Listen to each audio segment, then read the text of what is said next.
జయ గురుదేవ దత్తా.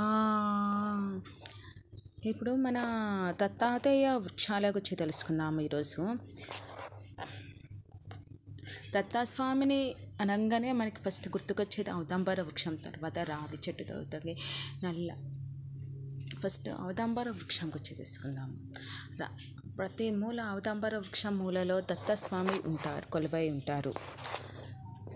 దత్తాస్వామి ఉందంటే ఔదంబర చెట్టు ఉండట్టే. ఇంట్లో కూడా పెంచుకోవచ్చు, ఇంట్లో కూడా ప్రదక్షిణలు చేయొచ్చు తొట్టిలో పెట్టుకొని.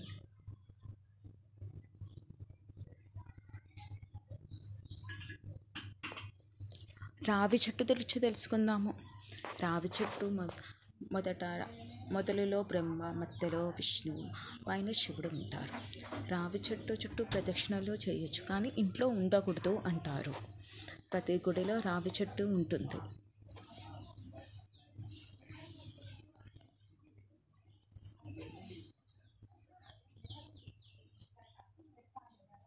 ఇంకోటి నల్ల ఉసిరి చెట్టు ఉంది. ఈ నల్ల ఉసిరి చెట్టు అనేది ఎక్కువగా కార్తీక మాసంలో యూజ్ చేస్తారు. శివుడికి చాలా ఇష్టం. దాంతోపాటు దత్తాస్వామికి కూడా చాలా ఇష్టము.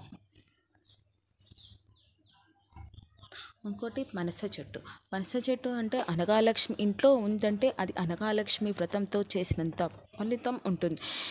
అష్టసిద్ధులు పనస పండు చెట్టులో ఉన్నది, అందుకే ఇంట్లో ఉంచుకోవచ్చు ఈ చెట్టు. ఇంకోటి మందార చెట్టు. పూలల్లో ఎక్కువగా మందార పూలని ఎందుకు యూజ్ చేస్తారు అంటే దానికి ముందు అదే